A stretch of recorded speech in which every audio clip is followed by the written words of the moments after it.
namanya yang masalah untuk postingnya yang gimana, sebenarnya untuk manajemen waktunya itu aku sendiri pun juga belum punya timeline yang benar-benar bagus banget. Itu tuh kayak benar-benar mau nggak mau tuh dipaksain kok. Jadi kalau misalkan dulu aku sampai ngeliatin video gimana caranya bikin yang benar-benar semuanya itu bisa berjalan sama rata gitu.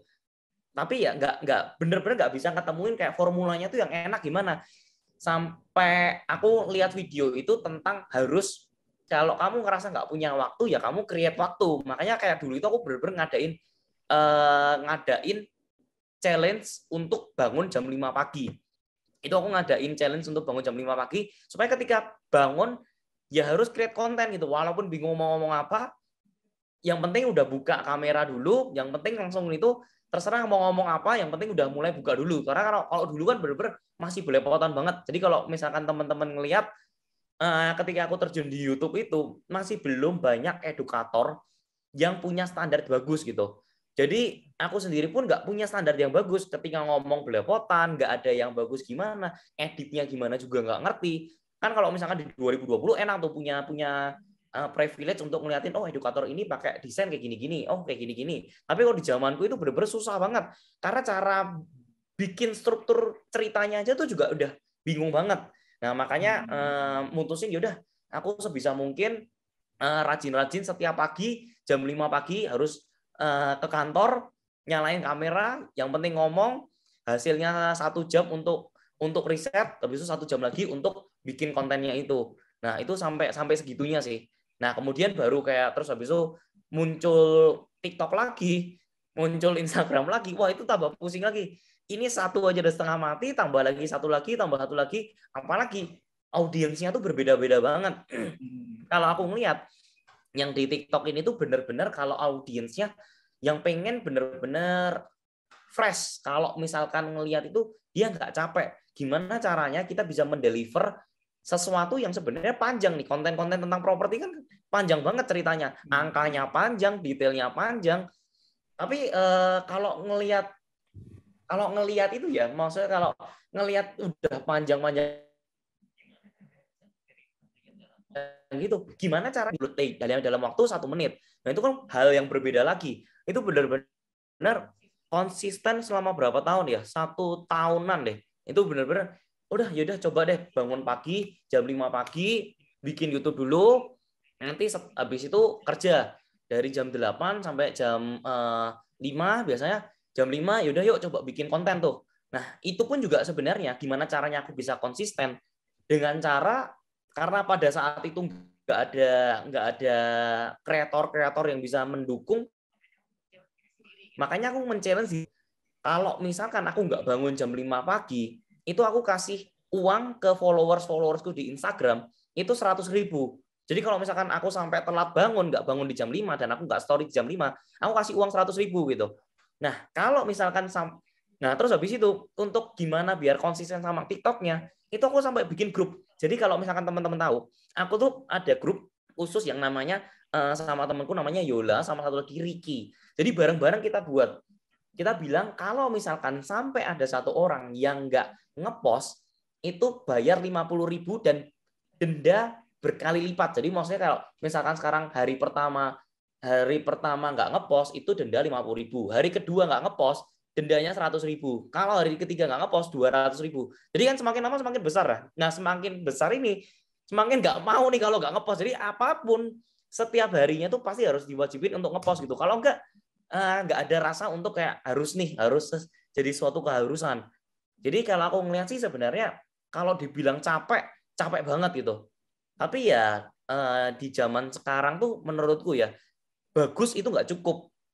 Bagus itu bukan standar lagi. Tapi kita harus menjadi excellent di dunianya kita sendiri gitu. Jadi kalau misalkan kita nggak punya personal branding, kita nggak punya benar-benar itu menurutku sayang banget untuk dimaksimalkan. Orang sih gitu sih kok Andi.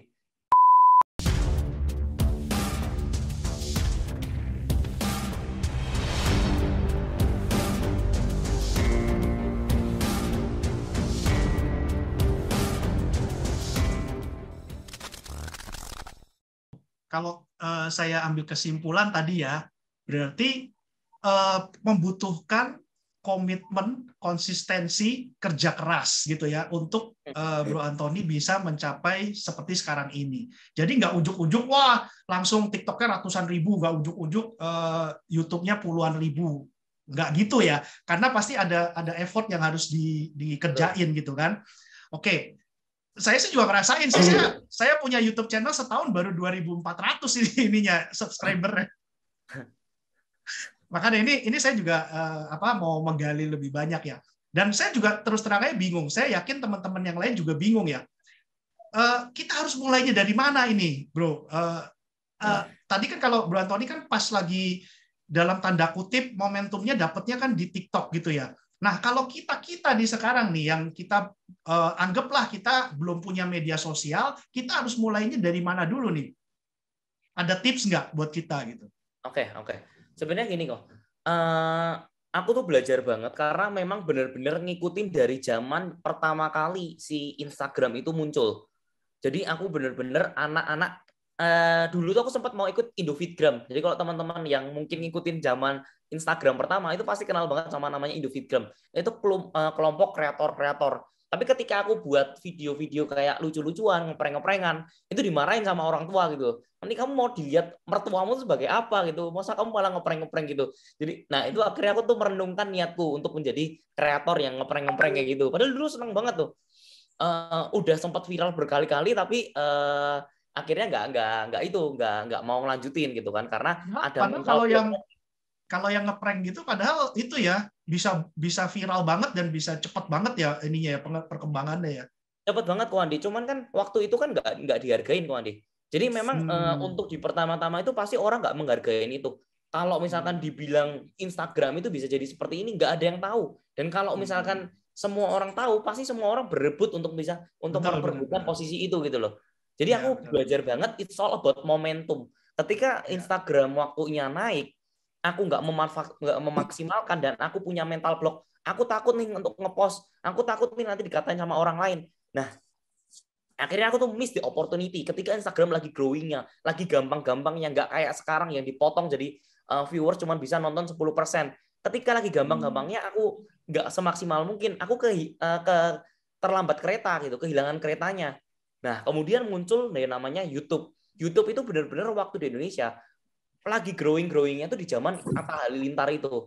Dan di Atta Halilintar itu pasti munculnya itu selalu di bagian prankster dulu. Ujung-ujungnya itu pasti prank dulu, habis itu untuk konten-konten yang lain, habis itu baru para edukator masuk gitu. Itu sama persis. Nanti YouTube pun juga gitu. Konten-kontennya yang prank dulu yang diangkat. Kenapa? Karena konten prank itu lebih relate ke banyak orang.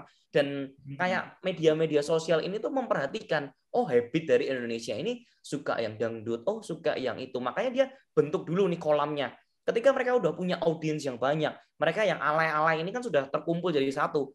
Alay-alay ini kan pasti grow up suatu saat nanti. Nah, ketika timingnya grow up, baru tuh nanti konten-konten yang edukasi mulai dikencengin sama mereka, konten-konten yang itu yang berbobot lebih dikencengin. Jadi semuanya tuh pasti sebuah media sosial, media platform ini tuh benar-benar dia menggarap market paling gedenya dulu. Ketika kolomnya udah besar, baru tuh masuk anak-anak yang lain bisa masuk, baru kreator-kreator yang lain itu disupport.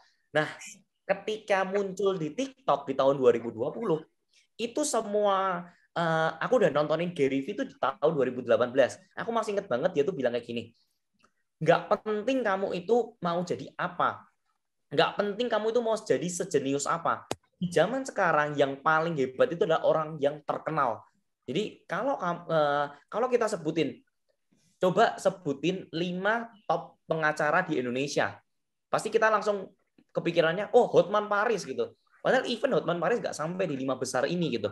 Nah, tapi kenapa bisa dia yang jadi kepikiran? Karena dia punya personal branding yang kuat. Nah, itu di sana aku udah kepikir, iya ya benar juga ya. Jadi nggak perlu kita jadi yang terhebat, tapi kita perlu jadi yang dikenal gitu. Karena kalau dikenal, orang-orang pasti pakainya kita dibandingin orang yang benar-benar paling hebatnya itu. Terus habis itu muncul masuk di kontennya TikTok itu mulai banyak banget kreator-kreator masuk. Dan ketika 2020 memang lagi digalak-galakan untuk seluruh kreatornya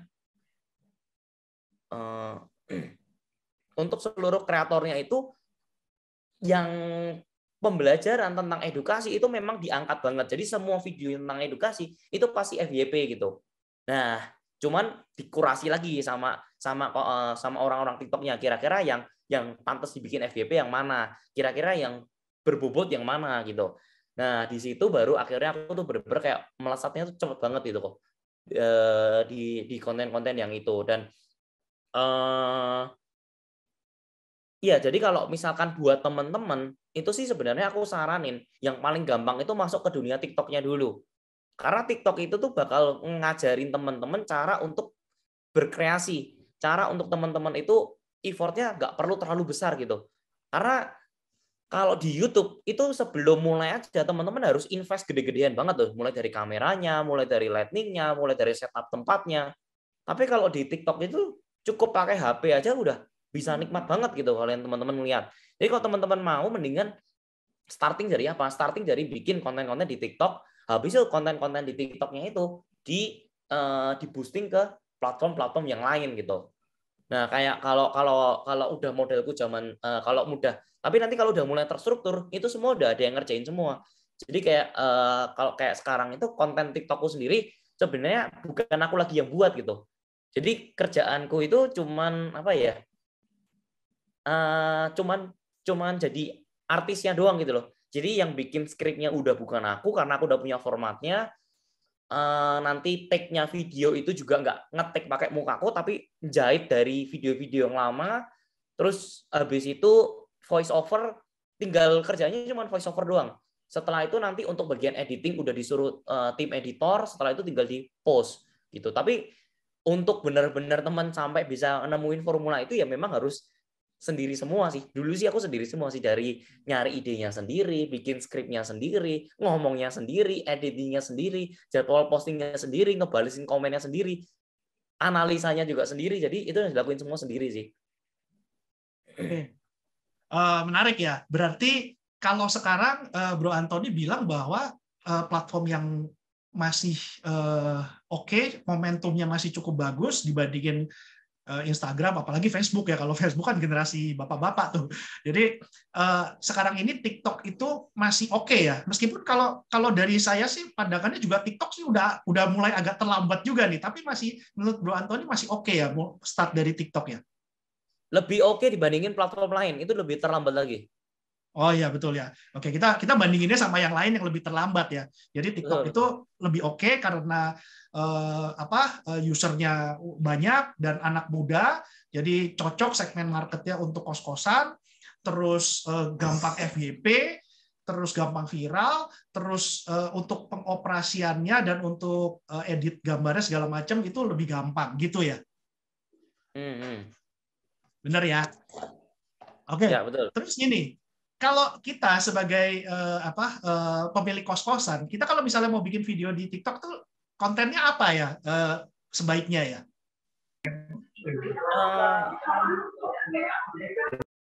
Oke. Ini aku udah ngelihat beberapa. Ini kita nggak bahas itu kan kok, nggak bahas tentang kos-kosan kan? Sebenarnya kan bahasnya tentang media sosial kan? Teman-teman Ya, kita bahas tentang media sosial. Cuma nanti kalau memang masih ada waktu, kalau ada pertanyaan yang bagus, bolehlah kita jawab sedikit-sedikit yang mengenai kos-kosan gitu ya. Oke. Jadi untuk yang tadi ya, jadi pertanyaan tadi gimana kok? Sorry.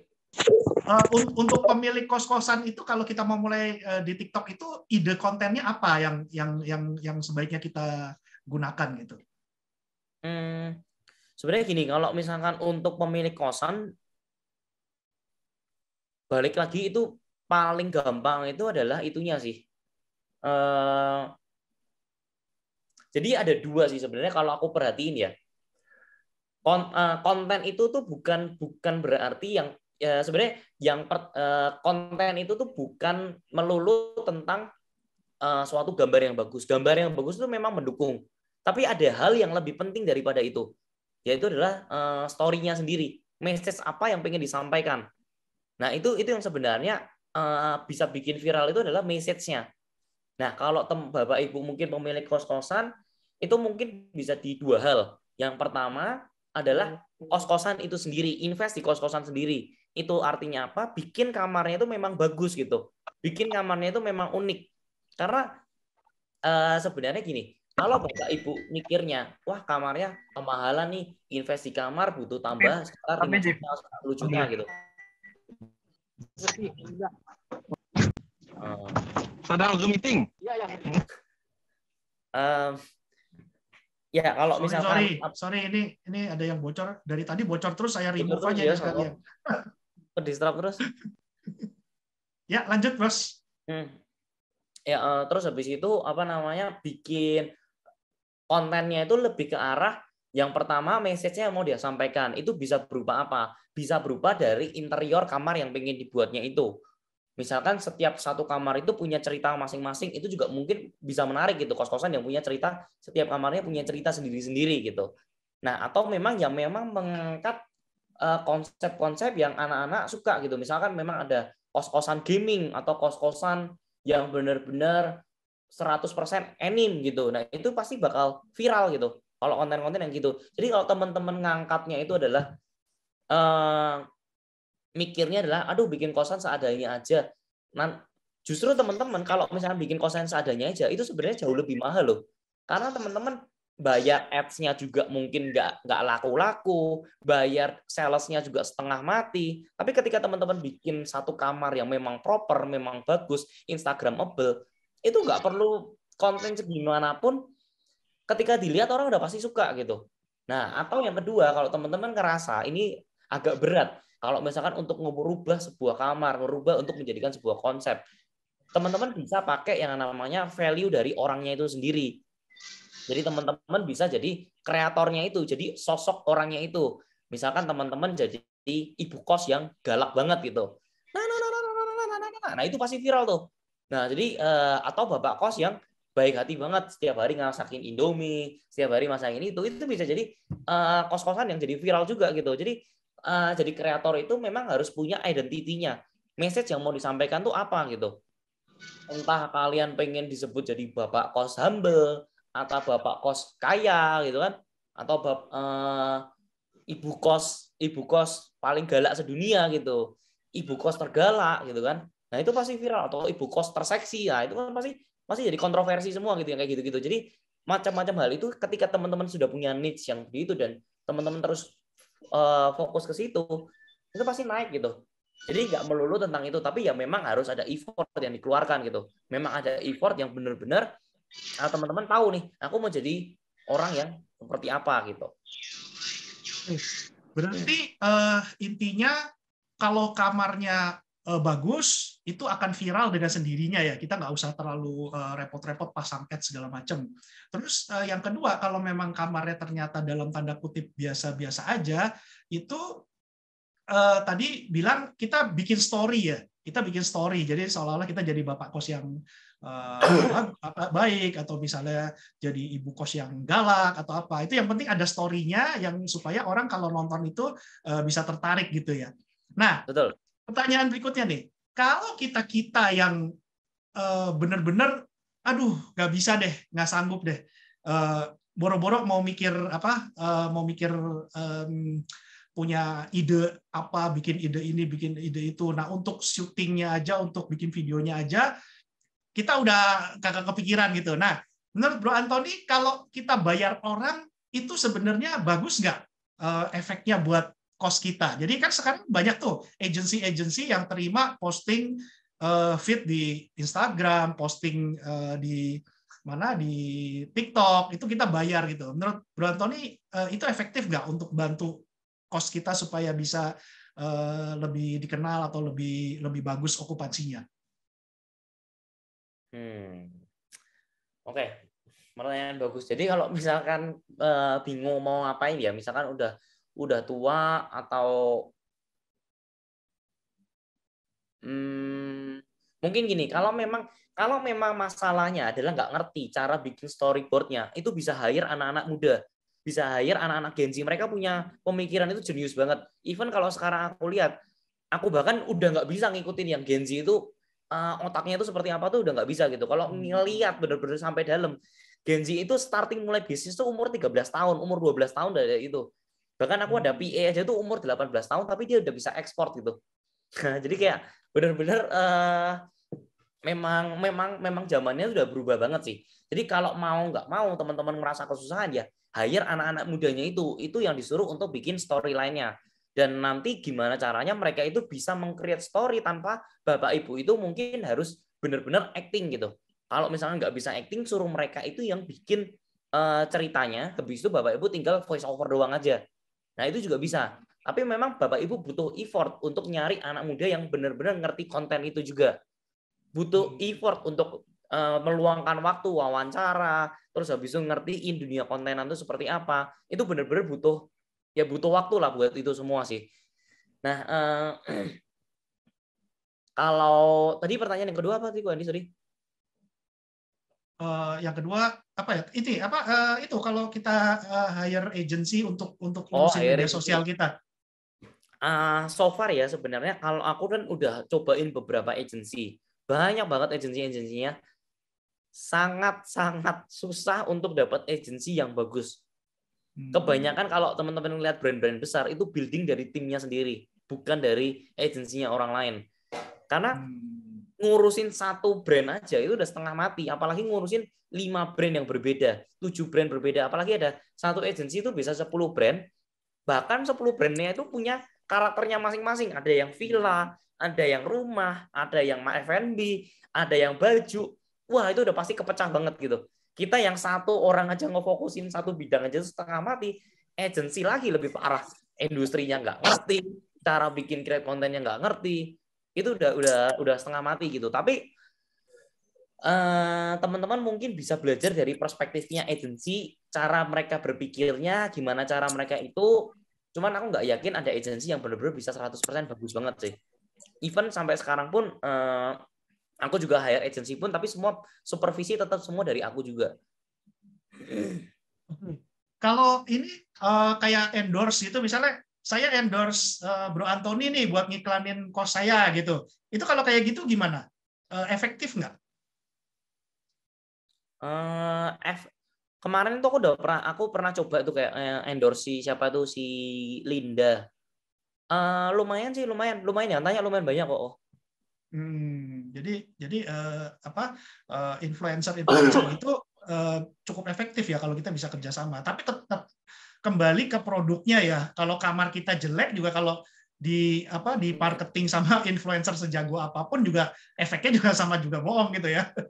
Betul. Memang semua barang pun bisnis apapun tuh semua balik tuh produk sih.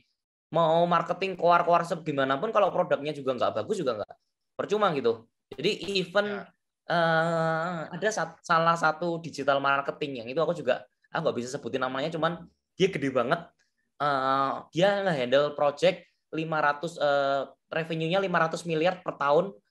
Dia itu suruh ngerjain project kecil yang dia buatin mulai dari awal, ternyata nggak bisa gitu karena produknya itu bermasalah gitu. Jadi even marketing yang bisa membuat generate income sampai 500 miliar pun itu tetap nggak bisa disuruh membuat semua produk itu pasti sukses, nggak bisa karena ujung-ujungnya pasti balik ke produk. Kalau misalkan akhirnya udah datang pun akhirnya kejebak sama marketing pun, ketika mereka masuk mereka keluar lagi suaranya ini lebih kuat lagi dibandingkan dengan marketing manapun gitu. Karena suara mouth to mouth itu gede banget.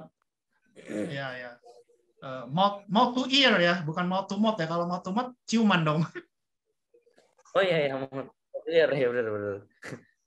Oke, kita ini ya, coba kita lihat pertanyaan-pertanyaan di chat dulu ya. Kelihatannya udah banyak nih ya. Kita coba bacain dulu satu-satu. IG, TikToknya kok Antoni apa ya? Antoni Sudarsono semua ya namanya ya? Betul, Antoni Sudarsono ya, semua. Antoni Sudarsono semua ya namanya ya. Oke. Terus ini ada pertanyaan yang agak ini sih, agak nggak sesuai sama tema, tapi nggak apa-apa, kita coba jawab. Kalau di Jakarta, rencana expand first living cost, apakah ada? Menarik mana pasar Jakarta sama pasar Jogja? Ada sih, ada. Lagi survei. Oh, jadi ini ya, rencana ada mau expand ke Jakarta juga ya?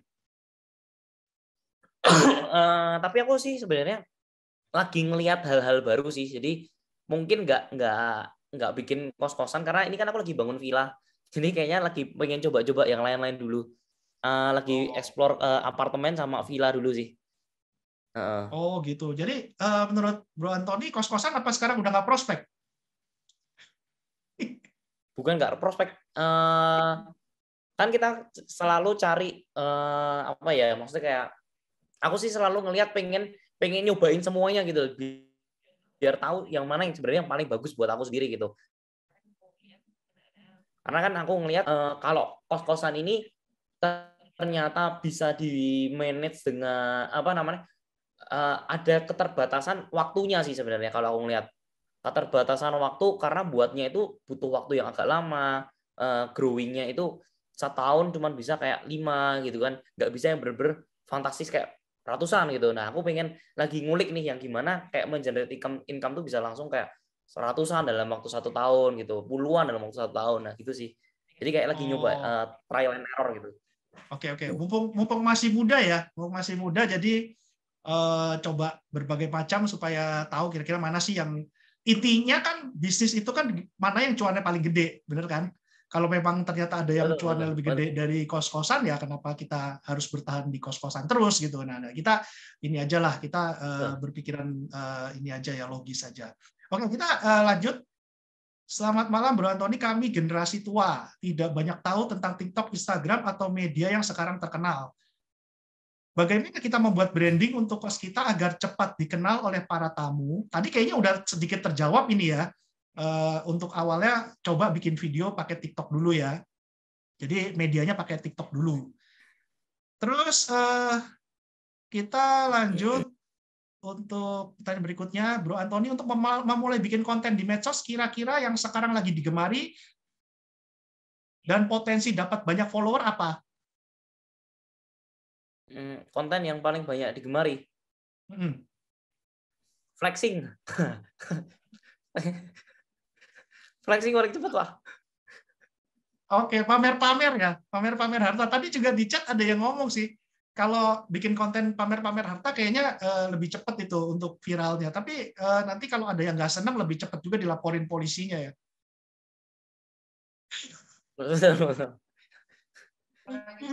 Oke, lanjut.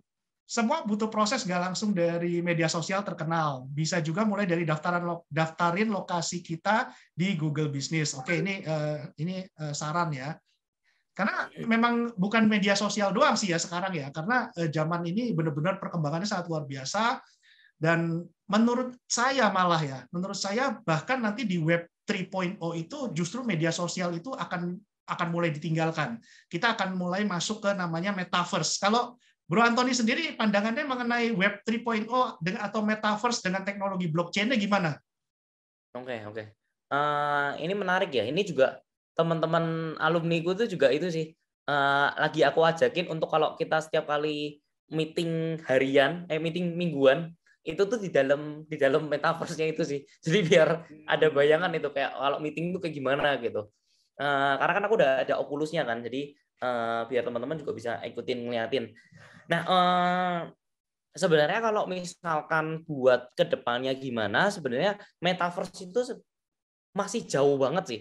Masih jauh banget karena jauhnya tuh ya mungkin masih 5-10 tahun sih. 5-10 tahun benar-benar baru akhirnya itu bisa ke sana gitu. Tapi kalau untuk so far kayaknya nggak bisa secepat itu kayak dalam waktu 1-2 tahun dekat ini.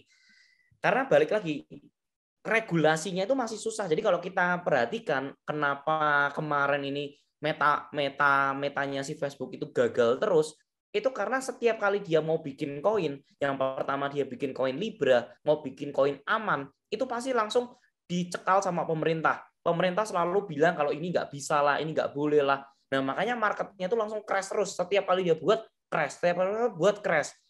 Padahal untuk bikin sebuah universe ini perlu yang dibutuhkan namanya pertukaran mata uangnya di sana untuk pembelian dari segala macam. Tapi ketika nanti semua uang masuknya ke meta ini, dia jadi memonopoli market gitu. Sedangkan pemerintah nggak mau nih kalau misalkan semua industri dimonopoli oleh satu perusahaan doang. Nah makanya di situ pun juga si iPhone juga punya pandangan sendiri. Ngapain aku harus gabung kamu gitu?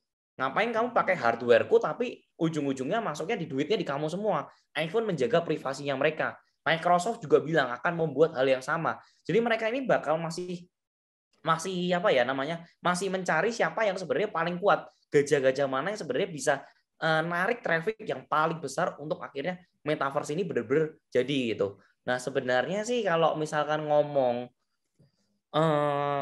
tentang meta sendiri pun itu masih jauh banget, dan yang akan lumayan keganggu sih menurutku dari segi baju sih. Mungkin baju orang mungkin nggak bakal seramai sekarang karena orang mungkin bajunya bisa beli di tempat yang ada di sana gitu. Tapi kalau F&B itu juga nggak tergantikan ya, tetap orang masih membutuhkan F&B.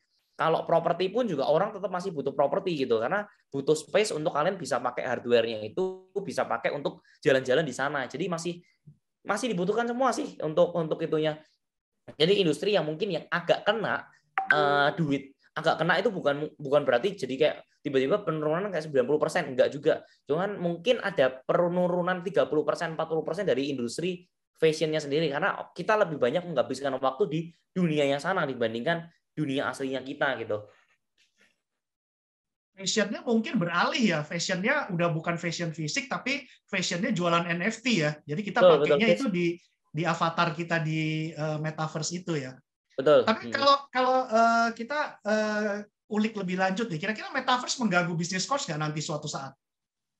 Enggak, sama sekali enggak ngaruhnya sih kalau menurutku. Karena tetap ujung-ujungnya kita butuh tempat untuk tinggal, butuh tempat untuk benar-benar bisa itu. Karena ya avatarnya kita tidur sana, kita juga harus tidur gitu.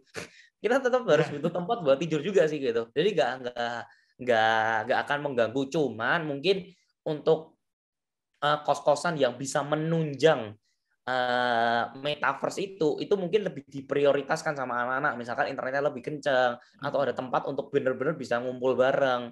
Terus habis itu ada tempat yang memang dia bisa mempergunakan, mengoptimize si hardware-nya untuk masuk ke dalam metaverse-nya, itu mungkin bisa diprioritaskan, lebih laku lagi gitu. Kalau misalnya sekarang aja kuliah online aja, baru online aja itu sudah mengganggu sebagian besar kos mahasiswa. Apalagi kalau sudah ada metaverse, di mana kita bisa kuliah itu di dalam metaverse, benar-benar real time di dalam suatu kampus. Kira-kira kos mahasiswa terpengaruh nggak? Sebenarnya kalau misalkan untuk kuliah akhirnya sampai ke metaverse, menurutku nggak mungkin sih. Karena orang-orang itu tetap butuh yang namanya dunia sosialnya itu loh. Butuh yang namanya suatu tempat untuk mereka itu bisa bergaul sama teman, nggak cuma dari virtual doang. Terus habis itu memang ngobrolnya, karena itu pendidikan karakter paling besar itu ya dari SD, SMP, SMA-nya gitu. Nggak bisa tergantikan kalau kita masuk ke dalam dunia metaverse sana, belajarnya cuma dari online. Menurutku nggak bakal situ sih, karena tetap balik lagi, semua itu butuh etika, butuh tata krama. Karena tata krama yang ada di dunia sana sama di dunia asli itu pasti nanti akhirnya juga beda gitu.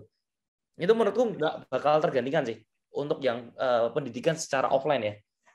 Oke, berarti intinya untuk metaverse, silakan teman-teman Arki ya, terutama persiapan dari sekarang, mulai di-upgrade ininya internetnya, mulai di-upgrade. Ada ruangan untuk misalnya untuk bareng-bareng untuk masuk ke dalam dunia metaverse. Tapi kalau secara garis besar, secara prinsip tidak akan terlalu mengganggu ya. Oke, kita lanjut. Pak De Antoni, gimana caranya bikin konten kos agar bisa narik konsumen khususnya di Jogja yang banyak pelajar dan mahasiswanya? Trik-triknya apa aja ya? Bikin sesuatu yang viral aja, misalkan kosan pertama yang punya Oculus gitu, kosan pertama yang bisa masuk ke dunia metaverse gitu, atau kosan pertama yang punya NFT, ada NFT-nya. Jadi hal-hal yang berbau kayak gitu sebenarnya tinggal dihubung-hubungin aja sih apa yang lagi ngetren gitu kan. Ya, ngomong-ngomong NFT ya, kemarin tuh saya kepikiran pengen bikin pengen bikin token kripto buat bayar kos gitu loh. Tapi ternyata ada orang yang bilang, lu siap-siap ditangkap polisi lo kalau bikin token buat bayar kos gitu. Karena kan nggak boleh tuh kan melakukan transaksi bukan pakai rupiah, itu kan nggak boleh. Jadi akhirnya Mungkin masih belum bisa sekarang gitu. Ini pertanyaan berikutnya, Ko Antoni mana sekarang yang lebih prospek, kos mahasiswa apa kos keluarga?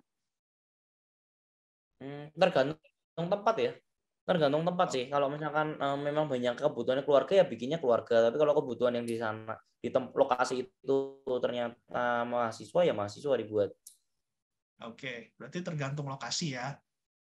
Oke, ini berikutnya lebih 60% dari okupasi kos saya closing-nya hasil dari sosmed. Tapi akun sosmed yang saya pakai sering pakai nama usaha atau nama kos, bukan akun pribadi. Alhasil terkadang anak kos sampai nggak kenal saya sebagai pemilik kos. Sebenarnya perlu nggak sih anak kos itu mengetahui identitas kita sebagai pemilik kos secara detail? Sebenarnya idealnya saya pengen orang-orang kenal dengan saya sebagai jaminan bahwa kualitas pelayanan terbaik di kos saya. Gimana caranya? Jadi beliau ini lebih dikenal nama kosnya daripada personal brandingnya gitu loh. Kalau Bro Antoni kan mungkin lebih dikenal personal brandingnya daripada lini bisnis yang dimiliki gitu. Nah kalau ini kebalik. Nah kira-kira pertanyaannya penting nggak sih kalau dia untuk mempromosikan dirinya, personal brandingnya supaya dia dikenal bahwa dia itu yang memiliki kos dan mempunyai pelayanan yang bagus gitu. Sebenarnya sih kalau misalkan justru aku malah lebih senang kalau brand aku tuh yang punya nama dibandingin aku loh. Karena artinya gitu kita ya? berhasil mendidik brand kita sampai besar gitu. Tapi kalau misalkan di aku sendiri itu nanti terlalu bergantung sama aku apa-apa tentang aku. Jadi kalau misalkan aku nggak muncul apa sakit, salesnya turun gitu. Kalau misalkan kayak teman-teman itu lihat tuh yang barusan kena kasus jualan skincare itu juga sama.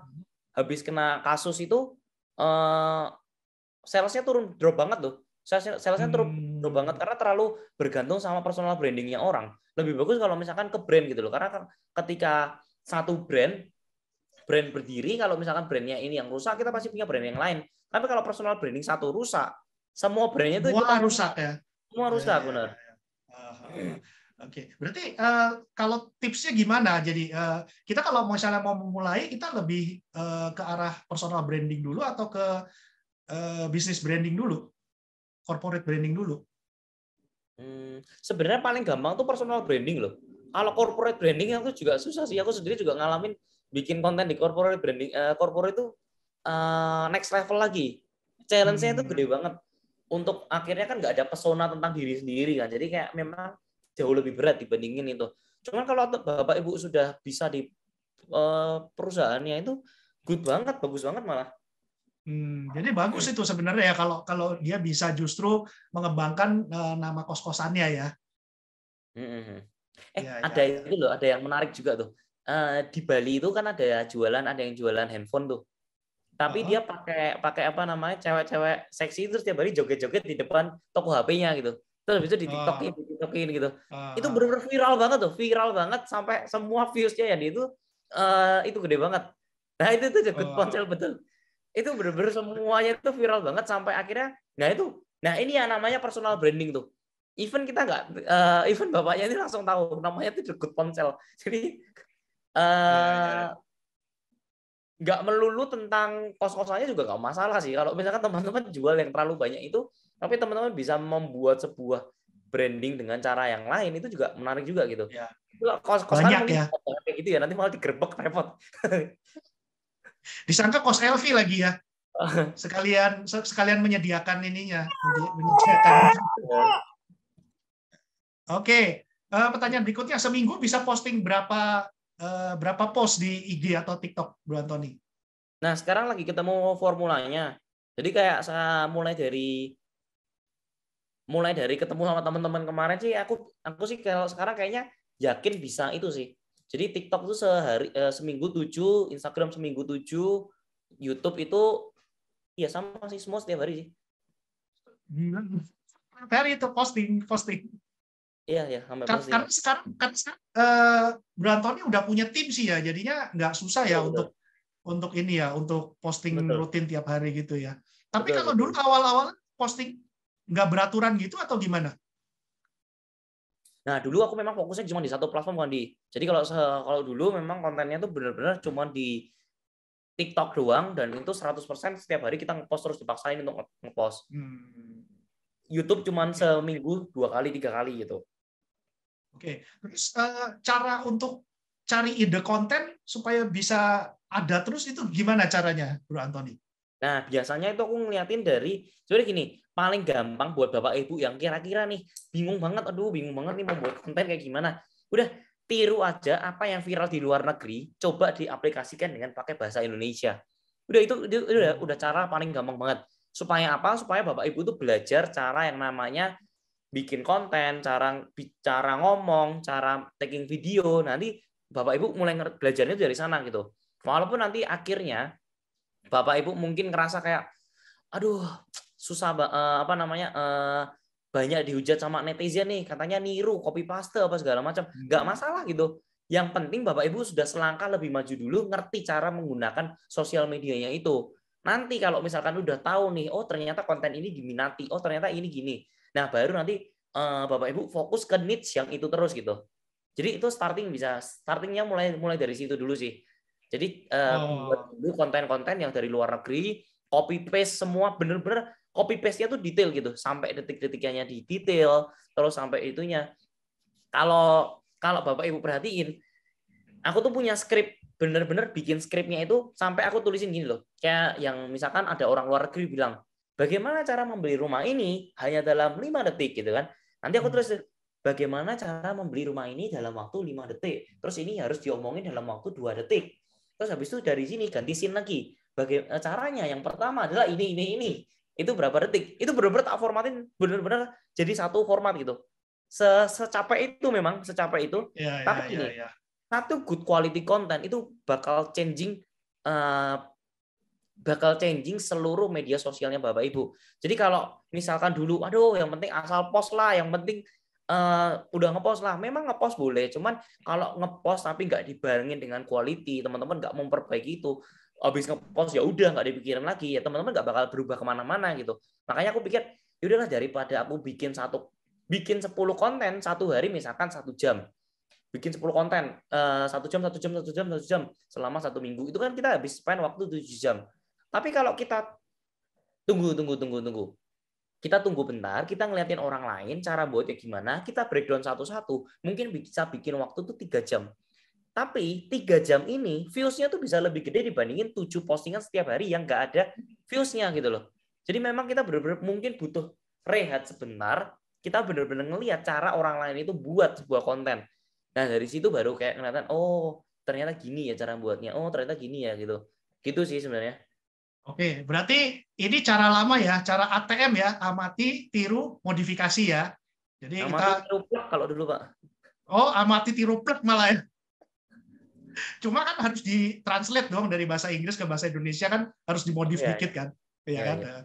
Oke. Jadi teman-teman, jadi jangan ngelihat Bro Antoni ini sekarang ini sukses, itu jangan ngelihat tidak instan gitu ya. Jadi memang tadi kalau lihat ceritanya bahwa benar-benar ada effort, ada usaha yang harus dilakukan, konsistensi, komitmen, dan mau bekerja keras gitu ya. Jadi nggak ada sesuatu yang instan ya Bapak Ibu ya. Jadi kalau Bapak Ibu mau sukses ya mulai dari sekarang, dari hal-hal yang kecil dulu, seperti tadi sarannya yaitu amati, tiru aja udah dari channel-channel lain yang mungkin lebih bagus, kita bisa coba untuk tiru di channel kita.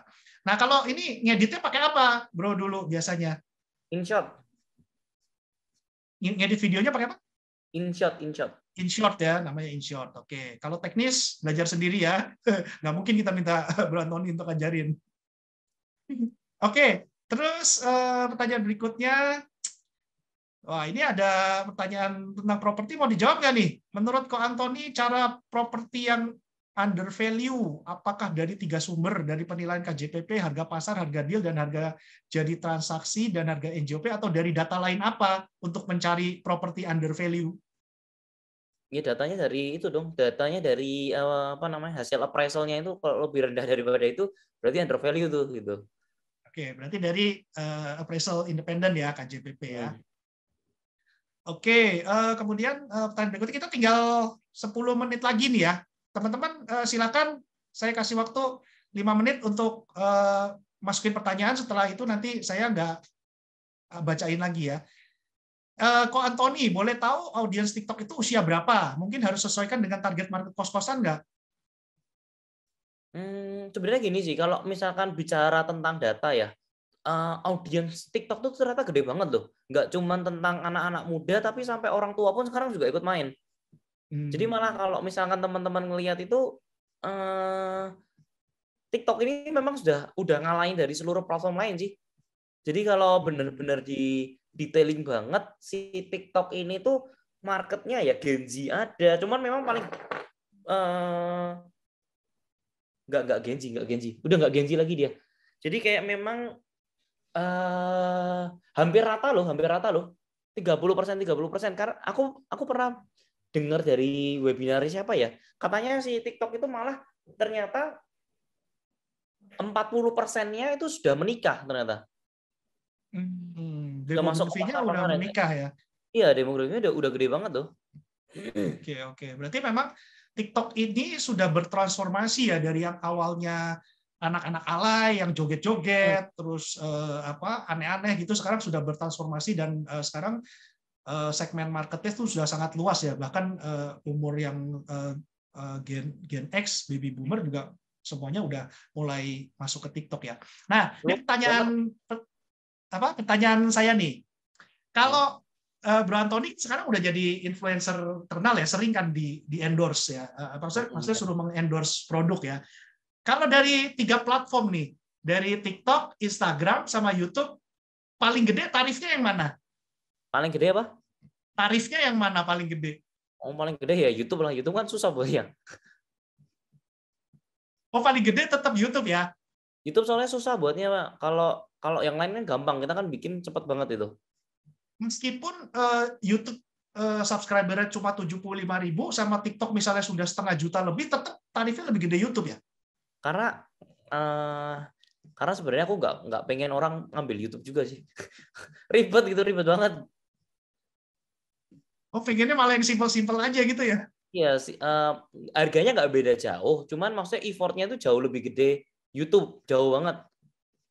Untuk editingnya, untuk Dari syutingnya gitu ya? Dari syutingnya, dari cara nanti itunya takingnya itu ribet banget. Jadi aku pikir sih udah mending YouTube TikTok aja, udah gampang, gitu ya. lebih itu gitu. Oke. Ya jadi saya nggak enak sih mau nanya tarifnya berapa ya. Siapa tahu teman-teman Arki di sini ada yang mau hire Bro Antoni untuk mengiklankan kosnya. Kira-kira kalau tanya tarif dijawab nggak ya? Ya kalau TikTok ya? Iya. Kalau TikTok 7 juta sih.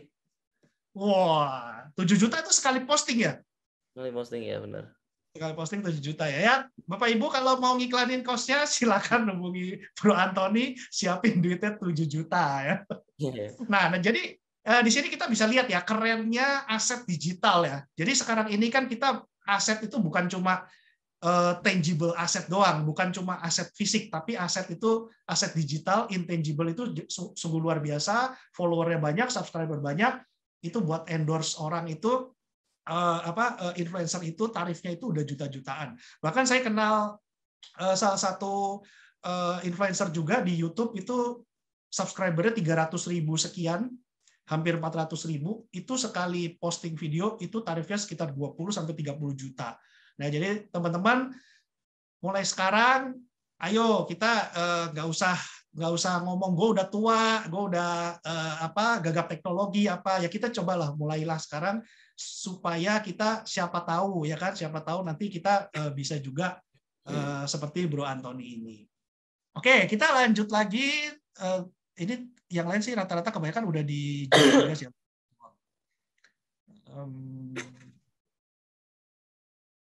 Oke.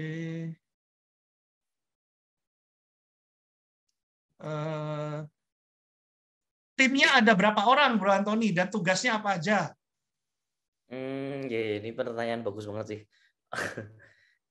Ini memang formulanya itu setelah aku dapetin setelah berkelana lama banget, akhirnya nemuin itu yang tepat itu seperti apa.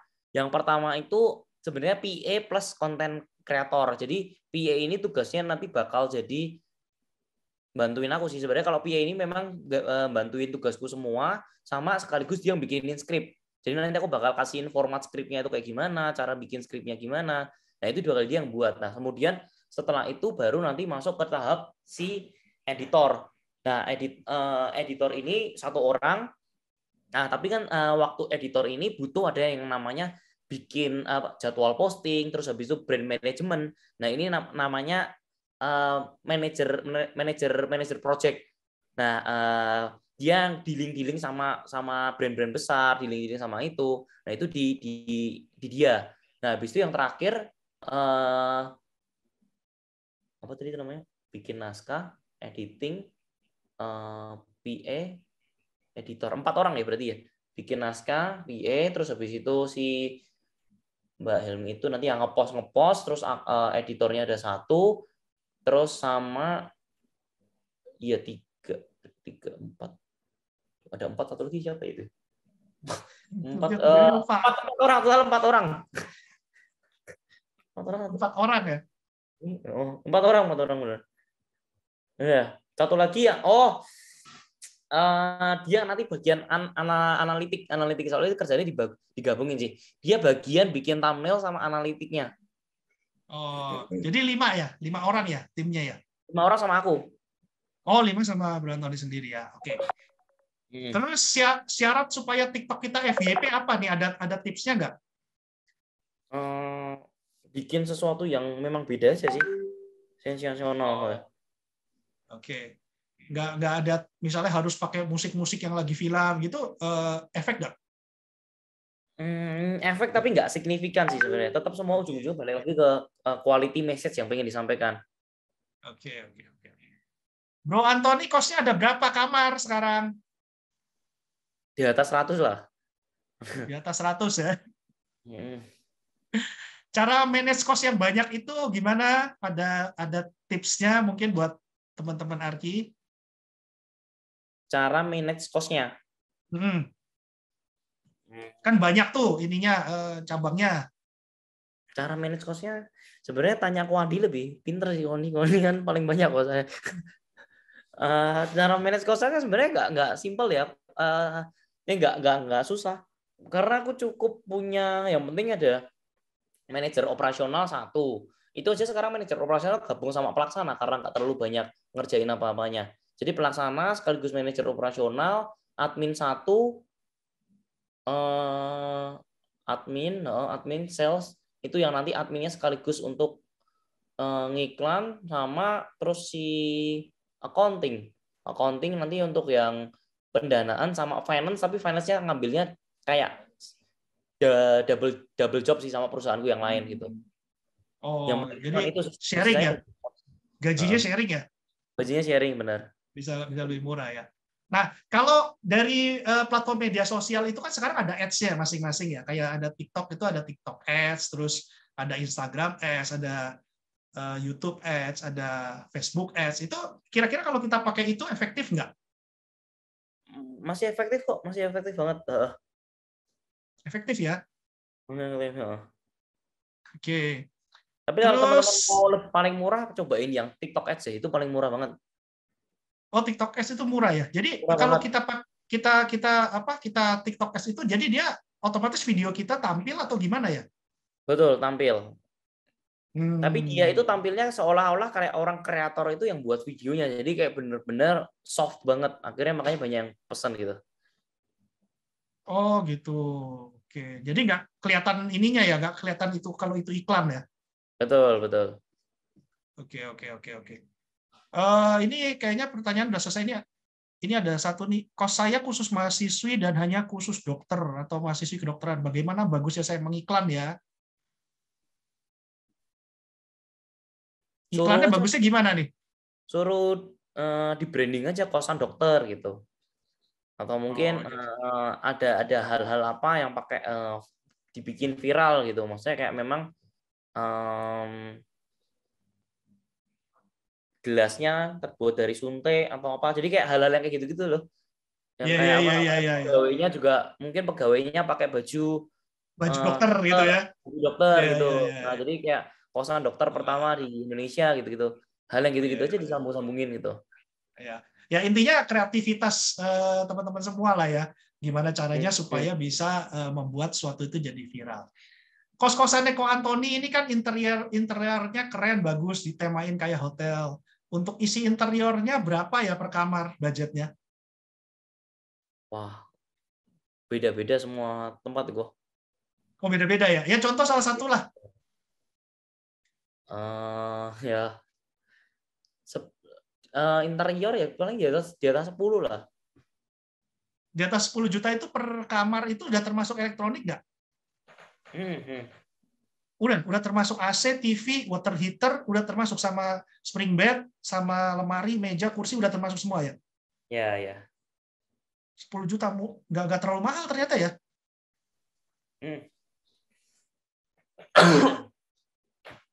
Oke, ini pertanyaan udah habis dan kita waktunya juga udah 8:30 ya. Sebentar lagi kita akan akhiri. Mungkin terakhir nih, Bro Antoni, kira-kira berapa 3 tahun atau 5 tahun ke depan nih apa nih mau ngerjain apa dan punya target apa nih? Sebenarnya sih memang lagi fokusnya kan di Cloud Kitchen, terus memang di Cloud Kitchen ini harapannya sih bisa IPO juga ya untuk yang di Cloud Kitchen-nya ini, karena kan kita juga gabung sama orang-orang besar juga. Nah terus habis itu paling ya sambil itu tetap jadi investor properti juga sih dalam waktu 3-5 tahun itu pengennya ya sudah ada beberapa villa, terus ada beberapa proyek baru untuk bisa dijadiin jadiin sebagai investor properti sih. Nanti itu bakal kelihatan sendiri sih. Aku lagi ngembangin infrastrukturnya itu. Oh gitu. Ya kalau misalnya kita bisa kerjasama sama Arki, boleh kita ngobrol-ngobrol, Bro Antoni. Boleh. Karena kan kita di Arki ini kan juga membernya kan banyak seluruh Indonesia, itu kan hampir 3.000 orang kan. Kayak kemarin kita dengan Crowdana itu juga kita kerjasama platform ECF itu equity crowdfunding. Crowdana itu kita juga kerjasama ya. Siapa tahu dengan Bro Antoni kita juga bisa kerjasama untuk untuk kesuksesan bersama gitu ya. Oh boleh. Maksudnya dalam hal funding ya kok ya? Oh, kalau yang kemarin Crowdana dengan Crowdana itu funding. Jadi kalau misalnya kita mau beli kos-kosan atau apa itu dimasukin ke ECF itu gitu loh. Nah kalau dengan Bro Antoni ini kan nggak tahu nanti kita kerjasamanya modelnya gimana, nanti kita coba ini lebih lanjut lagi. Oke, mungkin sementara sampai di sini dulu ya, Bro Antoni. Thank you banget untuk waktunya malam ini udah